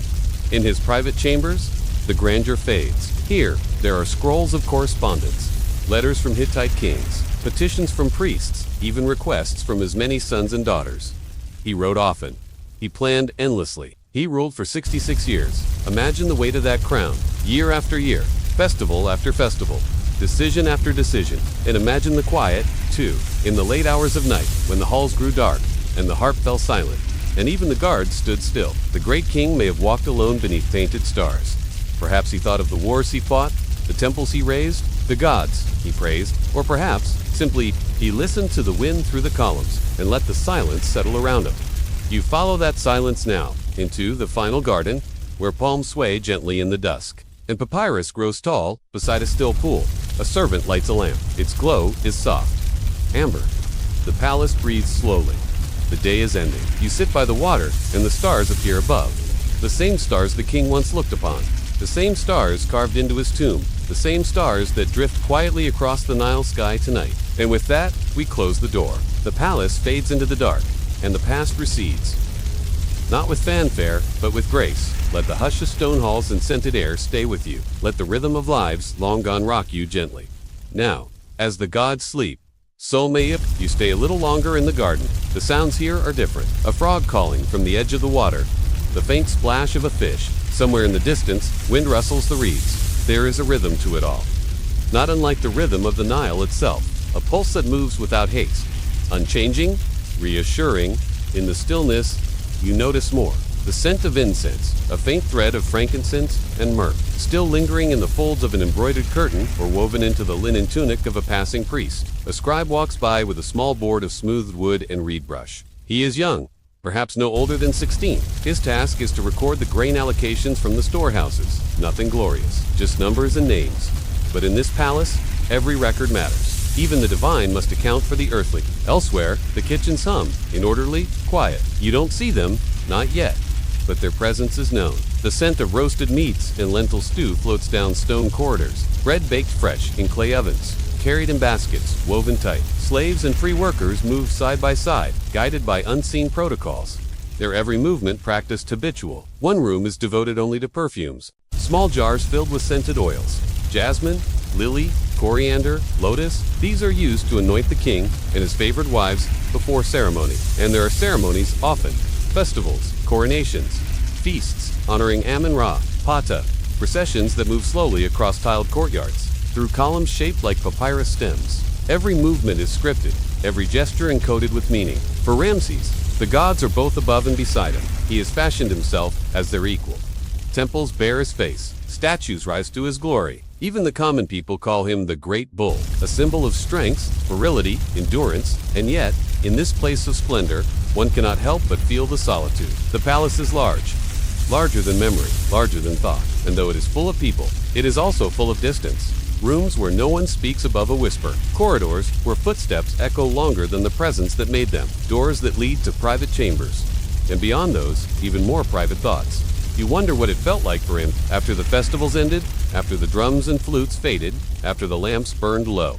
Was it peace? Was it pride? Or was it a quiet kind of weight? The burden of being seen as divine, when you are in the end, still flesh and bone. Somewhere in the palace, a water clock marks time. Its bowl slowly fills, drop by drop. Each drop counted, measured, tracked, and yet outside these walls, time flows differently. More like the river, unmeasured, unhindered. And that river, eternal as the gods themselves, still carries echoes of this place. The chants, the feasts, the quiet sadness of power, the dignity of service, the hush of greatness at rest.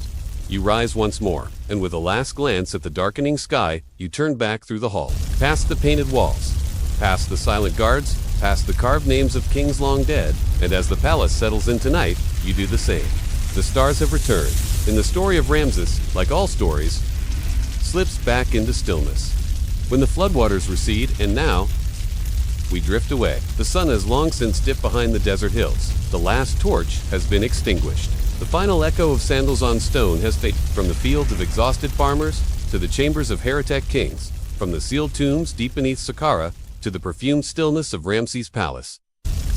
We have wandered together through a world long vanished, and yet not quite gone, because history never disappears. It settles, it sleeps, layer upon layer, beneath the sands and within our stories. You have seen the weight of labor and the silence of forgotten gods. You have watched golden doors close softly on lives that shimmered only for a moment, then slipped away beneath time's gentle tide. And now, it is time for your own stillness. The Nile has flooded, the fields are quiet, the scribes have rolled up their scrolls. The dancers have finished their slow steps. Even the wind has stilled. Even the stars are blinking slower. Let yourself rest. Now, you do not need to climb or harvest, to build or record, to serve or to rule. There's nothing more to see tonight, nothing more to carry, only the hush of history. And the deep, comforting, dark, sleep well, dream gently, and may the rhythm of the river guide you softly into morning. Now what it was really like to be a plague doctor, and more. Step into the silence of the past. The air is still. There is a hush that rests over the cities, the villages, and the winding, muddy roads of old Europe. It is not the silence of peace, but the quiet after morning, a stillness that stretches on for months, years, even centuries. Tonight, you are invited to drift back, not into legends of kings and conquests, but into the whispered corners of a darker age. This is a journey through streets thick with smoke and fear, past shuttered windows, along stone walls and fog-laced riverbanks. But you will not walk alone. You will move slowly, gently, through 4 quiet stories, for small windows into a world reshaped by plague, belief, and stillness. First, we stand behind the beaked mask of a forgotten profession. Then, we sit within a doomed village that chose to die together. We pause at the edge of medical myth and mystery. And finally, we drift behind palace walls, where the rich waited and watched. Let your breath slow. Let your shoulders soften. You are safe here, wrapped in the soft folds of distant memory. Now, imagine the sound of footsteps on old cobblestones. They are not hurried. They do not rush. They are deliberate, resigned, carefully placed. You are walking behind a man in black. The morning is cool. The sun, if it rises at all, is pale and uncertain behind a gray veil of cloud. You dress slowly, not in silks, not in armor, but in layers of thick, scratchy wool, a robe dyed black, to mark your presence and your purpose. You are a plague doctor. There is no ceremony, no celebration, no true preparation for this role. Only necessity, and a willingness to walk where others will not. You pull on your gloves. The leather is stiff with oil and wear. You tie the mask behind your head. Long, curved, absurd in shape. But this, too, is by design. The beak is filled with herbs and vinegar-soaked cloth, rosemary, myrrh, dried petals, scents that are thought to cleanse the air and to protect your lungs from invisible threats. The eye holes are glass-fogged. Your breath echoes back at you. Each inhale is sour, each exhale slightly damp. You step outside. The street is silent. Homes are shuttered. Shops closed. Occasionally, someone watches from a window. No one waves. No one greets you. You walk alone. Your job is not to heal. Not truly. There is no cure. No sure remedy. Your duty is to observe, to record, to mark the infected, to comfort the dying, and, when possible, to help with burial. A cart passes, pulled slowly by a mule. Its wheels grind softly in the mud. Upon it, covered in cloth, some tied with rope to keep them still. The smell of vinegar lingers around you. The beak mask does its best, but the world smells of smoke, wet stone, unwashed cloth, and the faint sourness of decay. You arrive at a house. The door is marked with a red cross. Sometimes it is painted. Sometimes it is scratched in chalk. It means someone within is ill, or dead, or both. You knock. No one answers. You push open the door. Inside, a woman lies on a mat. She is quiet, breathing, barely. Her eyes open when you speak, but she does not move. There are boils beneath her jaw. You do not touch her. You ask a few soft questions. She whispers her name. You write it down in your ledger. Her child, asleep nearby, stirs. You leave food, bread, water. Sometimes, this is all you can do. Then you rise, adjust your mask, and leave. Outside, someone hands you coins, payment. You do not refuse, but you drop them into a small pouch, soaked in vinegar, to wait out their poison. You do not count them now. Back at your quarters, your robe hangs in the corner, stiff, smelling faintly of smoke and rot. You wash your hands in a basin of wine. Soap is rare, but the wine stings. And that is something. You eat alone soup, hard bread. You write in your notes by candlelight. 3 visited, 1 likely lost, 1 unknown, 1 child. You do not sleep easily. Some nights, you dream of scratching sounds, of knocking that never came from your hand, of voices behind walls, of cries that stop too suddenly. But you continue, because someone must. You are not revered, you are not feared, you are tolerated, and when you are gone, they will burn your robe, they will bury your mask, and they will forget your name. But for now, you walk the streets, a shadow among shadows, a quiet sentinel in a world that has gone still. The morning is quiet, but not peaceful. You wake slowly, not to birdsong, but to the sound of coughing, muffled, strained. From behind shutters, behind doors, behind walls, you reach for the mask. It is where you left it, on the wooden stand beside the door. Its beak, curved like a raven's. Its glass, eye lenses still faintly fogged from yesterday. You lift it. It is heavier than it looks. The leather creaks faintly. Inside, the herbs are dried but still fragrant. Lavender, myrrh, mint, rose petals, and crushed cloves, all meant to purify the air, or at least protect the mind. The scent is strong, but never quite strong enough. You slip into your robe, thick wool, black, fastened high at the collar. It is stiff with wear. The sleeves are long, the gloves are oiled. The entire outfit feels like a shell. It has to. Outside, the air is sharp. Not from weather. From fear, no one makes eye contact. Doors are kept shut, windows shuttered. People glance at you, and then away, as though you are both a symbol of help and a sign that help is already too late. You walk slowly through the streets. Each footstep is deliberate, measured, soft, but echoing off stone. Children no longer play outside. The marketplace is silent. You carry a staff. Not for walking. It is a tool of distance to examine the sick from afar, to lift linens from a safe remove, to push open a door without touching it. Sometimes it is mistaken for a weapon. But you are not a soldier, only a physician. At least in name. You arrive at the first home. The woman who greets you speaks only in whispers.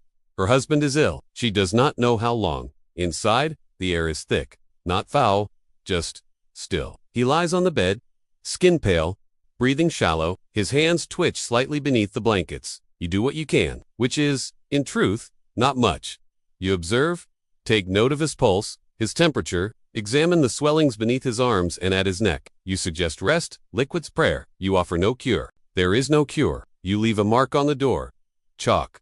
A symbol to indicate that the household is quarantined. Outside, again, the sun has shifted. The day warms, but you do not remove your gloves. You feel the dampness of your own sweat beneath the robe. The weight of the mask pressing on your face. The herbs inside grow less fragrant with each breath. You visit more homes. Some patients are too far gone to speak. Others ask questions you cannot answer. Will I survive? Is it God's punishment? Can you save my children? You give the same calm replies, gentle, rehearsed, designed more for comfort than truth. A child touches your sleeve once. A small hand, thin. Her mother pulls her back sharply, then begs forgiveness. You say nothing. At midday, you rest. A bench in a courtyard. The sound of pigeons overhead. You do not remove the mask. Only lift the bottom slightly to sip water, which tastes of metal and warm clay. Your legs ache. Your throat is dry, but the silence continues. Later, you are called to a richer part of the city. Here, the homes are larger. Tapestries cover the walls. The patients lie on silk, surrounded by incense and polished wood. But the symptoms are the same. Buboes, fever, fear. The plague does not distinguish between marble and mud. You take your notes, log their names, ages, conditions. Some will be dead by morning. You record that too. And yet, despite it all, you continue. Because if not you, then who? Evening falls slowly. The sky softens. Shadows stretch long and quiet across the stone. You return home, remove the mask, peel away the gloves, wash your hands in vinegar and warm water. Change into a simpler robe. Sit by a candle. Outside, the church bells ring, once a low, somber tone. Another death. You do not pray, not because you lack faith, but because you are tired. Too tired to ask again for mercy, that rarely comes. You open your logbook, add the day's notes, date names, symptoms, outcome, and then you close it. You breathe in. The room smells of wax and old herbs. You close your eyes. Tomorrow, you will do it again. Because you are a plague doctor, and this is what it was really like. The rhythm of your life is measured in footsteps, soft breathing, ink on a page, and the ticking candle on your desk.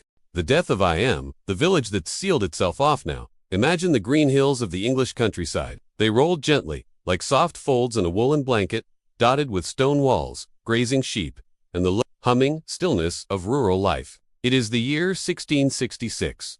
Nestled within these hills is a village, small, quiet, and deeply ordinary. It is called AM life, and AM moves slowly. Each morning begins with the low call of roosters, the creak of doors, the shuffle of boots on earth and cobble. Its people are farmers, shepherds, weavers, mothers, and children.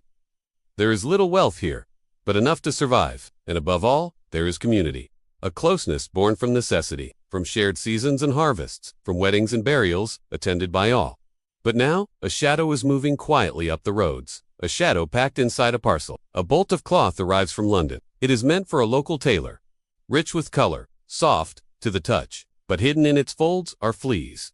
Tiny, invisible, deadly. The tailor's apprentice is the first to fall ill. Fever, swelling, darkened skin. The villagers do not yet know the name for this, but they will learn it soon enough. The plague has arrived. There is panic, of course, but in I am, there is also something else. Something rare. There is resolve. The village turns, not to escape, but to silence. The rector of I am, William Mompesson, steps forward. He is young, principled, and quiet-spoken. He gathers the villagers and proposes something few would dare. A voluntary quarantine, to stay, to suffer together, and, for many, to die alone. There is no law that binds them, only agreement, only courage. And so, Ayam closes itself off. Stones are placed at the edge of the village. These boundary stones, still visible today, mark the invisible wall between the living and the living who wait. Coins are placed in their hollowed tops, soaked in vinegar, exchanged for food left by neighboring townspeople. No one from Ayam crosses these borders. Again, not for over a year. Inside the village, the days pass with aching quiet. Carts move slowly through the streets, but not with goods or harvest. They carry the dead. By summer's peak, entire families are gone. Some homes fall silent forever. Others echo with the weeping of those left behind. The church bells stop ringing. Too many funerals. Too many names to call. But still, the people of Ayam and Dua, they tend their gardens. They write letters. They say prayers by candlelight. They bury their dead, often with their own hands. There is a woman named Elizabeth Hancock. In the span of 8 days, she loses her husband and 6 children. One by one, she wraps them in cloth and carries them to a field herself. She digs their graves alone. And yet, she survives. The rhythm of life in Ayam becomes a rhythm of mourning, but there are no riots, no rebellion, only silence, broken by birdsong, and the soft sobs behind shuttered windows. After 14 months, the sickness fades, whether it burned itself out or spared those left by cruel mercy. No one can say. In the end, over 200 villagers perish, nearly half of Ayam's population. But they do not spread the disease. They do not flee. They do not curse. They are remembered not as victims, but as a village of quiet heroes. Today, the stone cottages still stand. The gardens bloom in spring. The boundary stones sit musk-covered in the grass, holding the weight of choices made centuries ago. And if you ever find yourself there, walking those hills, hearing the breeze move through the tall grass, you may feel the hush of history, a silence born not from fear, but from courage. The story of Ayam is not one of grand triumph. It is one of ordinary people, choosing sacrifice over escape. And as you close your eyes now, imagine their world, not filled with noise, but with dignity, not ruled by fear, but by love for neighbor and home. And somewhere, in the soft dusk of a summer evening long gone, a candle flickers in a window. A prayer is whispered. Imagine a hillside, green, quiet, folded gently between the moors. A single winding road leads in, and none lead out. This is Ayam, a small English village tucked into the countryside of Durban. And in the year 1665, it is about to make a decision that few others would. You would not know, just by looking, that anything is wrong. The morning mist curls along the hedgerows. Sheep graze lazily in the distance. A dog barks once, and then is still. Stone cottages rest side by side, their chimneys gently breathing smoke into the pale sky. But in one of these cottages, a bolt of cloth has just arrived, carried by a merchant from London. The cloth is damp, folded, infested, though no one yet knows.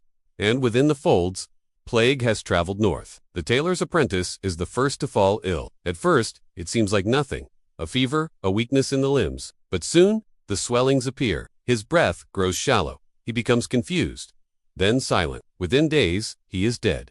Then another, and another. At first, the villagers hope it is something else. A bad crop, a summer sickness. But the signs are clear. They have heard stories of the Great Plague in London, whispers of carts filled with bodies of death in every alley. And now, somehow, it is here. In quiet, unassuming Ayam, you live in one of the cottages. You wake each day and check on your neighbors.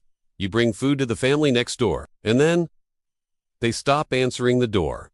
The fear spreads faster than the sickness. Some families prepare to leave. They pack their belongings, make plans to travel to nearby towns, to relatives, to anywhere else. But one man asks them not to. His name is William Mompesson, the village rector, a quiet man, thoughtful, measured, and with him, a former Puritan minister, Thomas Stanley, once his rival, now his ally. Together, they speak to the people of Ayam. They ask for a sacrifice. They ask the village to stay, to seal itself off, to live and die, apart from the world, so that others may be spared. It is an impossible request, but the villagers agree. They do not run. They close their borders. No one in, no one out. They mark the boundary of the village with stones.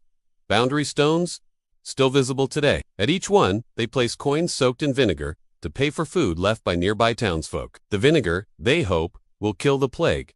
It does not. The deaths continue, one by one.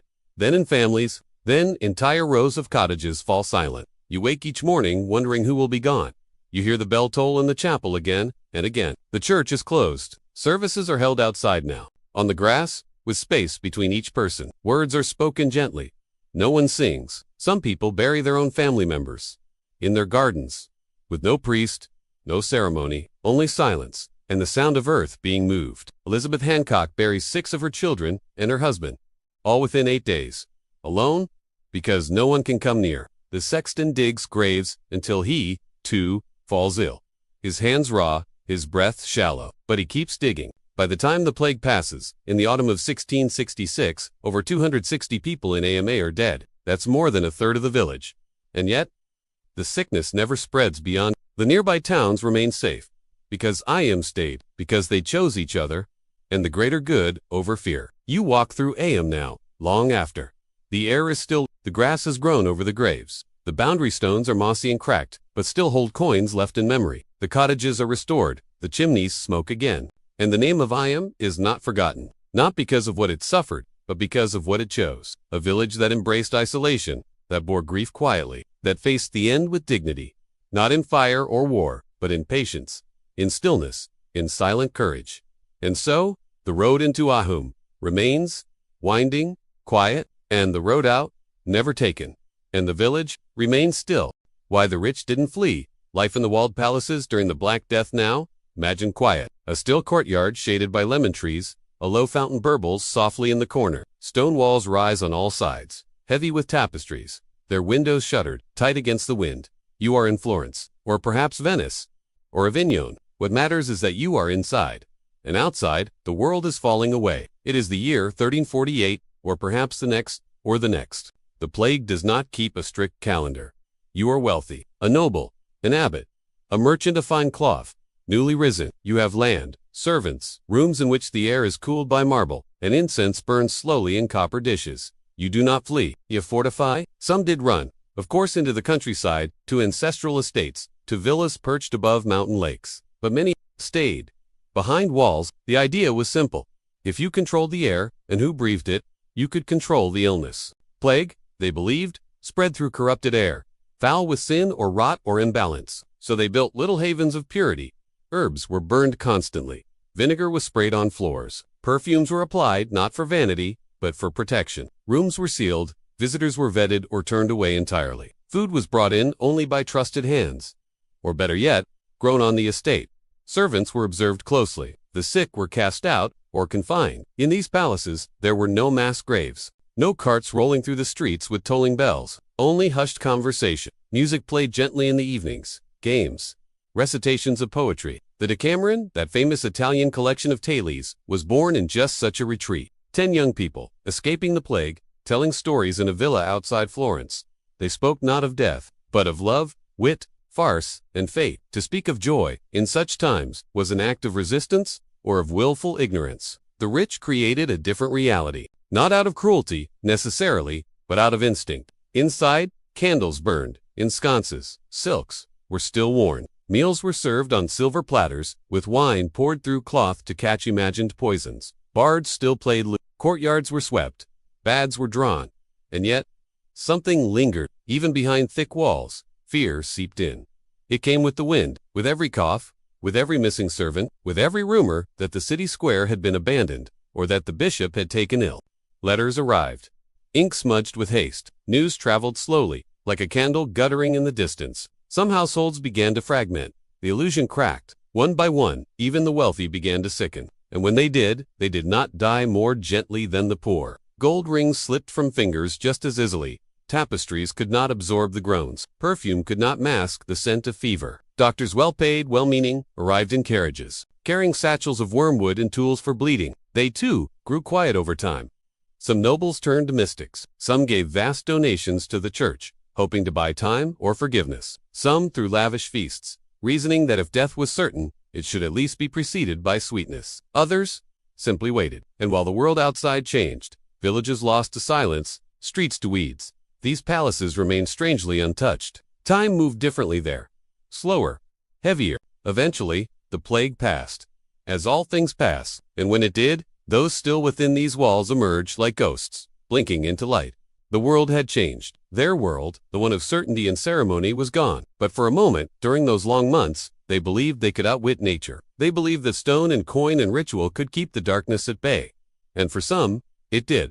For others, it merely delayed the inevitable. Let the world grow quiet again. You are no longer in the crowded towns or shadowed villages. Now, you find yourself inside high stone walls. A manor, a palace, perhaps not royal, but certainly protected. The Black Death is sweeping through Europe. The year is 1348, and while many flee the cities, some do not. Some choose to remain behind thick walls, heavy gates, and long corridors where the air moves slowly and deliberately. You are one of the wealthy, not a king, perhaps, but a noble, a landowner, a person of letters, of estate, of means. You rise late, not from laziness, but because the day has few demands. Your chamber is spacious. Its floors are cool beneath your bare feet. Smooth stone, warmed by the rising sun that spills gently through stained glass panes. The air is perfumed, faintly, a mixture of rosewater and juniper smoke, burned precisely to mask the outside world. Servants, leave your breakfast on a carved wooden table. Honeyed bread, figs preserved in syrup, a small wedge of hard cheese. You eat slowly, in silence. There is no rush. Outside, the world is unraveling, but within, life is structured.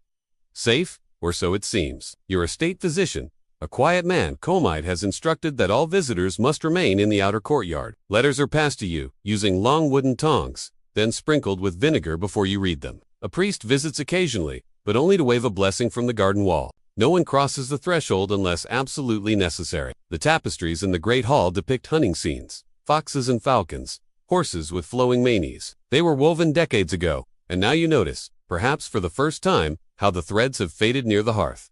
You walk through the gallery. Sunlight hits polished armor, unused, ceremonial. You run your fingers across a painted globe. It spins slowly, creaking. The household is quieter than before. Many servants were sent away. Some left of their own accord. The cook is still here, as is the steward, and one of the stable hands, though he rarely speaks. Meals are taken in the smaller hall now. The great feasts have stopped. There are no minstrels, no traveling guests. And yet, there is comfort, a game of chess in the late afternoon, the gentle crackle of firewood in the study, the faint sound of a harp being practiced by someone behind a door. Half a house away, you receive news in fragments. A cousin, fallen ill, in Milan. A merchant from Florence, who vanished. A monastery near Avignon where only 2 monks remain. The letters speak of fear, of overflowing cemeteries, of wagons, and masks, and processions of silence. You set the parchment aside, reach for a cup of spiced wine, and retreat once more to the inner courtyard, where ivy climbs the walls, and a fountain trickles steadily in the center. You are safe, for now. But it is not comfort without cost. Each cough makes you pause. Each shiver brings doubt. You wonder how long this will last. If the walls are high enough, if the gates are strong enough, if even wealth can withstand the tide. Evenings are long. Candles flicker in every corridor. The air smells of beeswax and lavender. You sometimes walk alone after dark, through the gardens that were once filled with laughter. The rose bushes have overgrown their edges. The benches are damp with dew. The statues seem to watch more closely than before. And in your bedchamber, beneath thick velvet covers, you listen to the wind.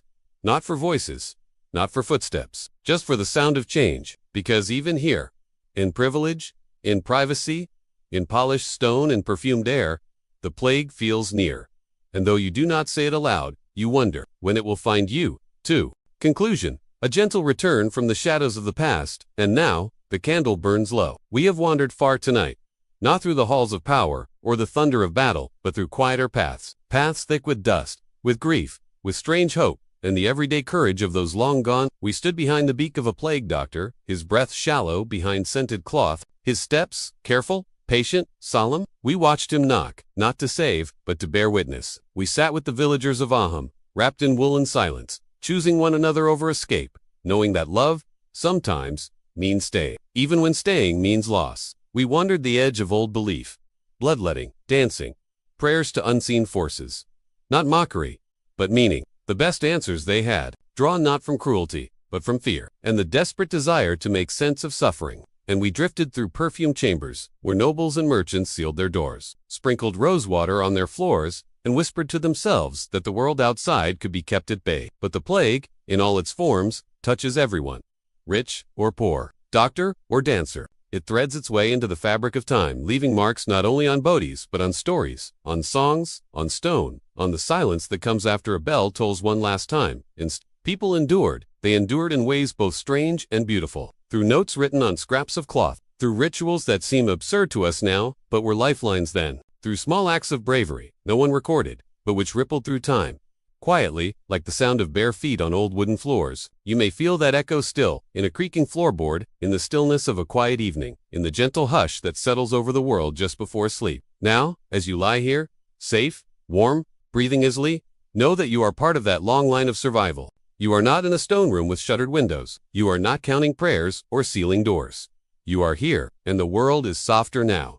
Let your breath deepen. Let the shadows of history drift away like mist at dawn. Let the stories fade, their echoes carrying you gently into rest. Because the past is quiet now, and so, too, are you. Good night.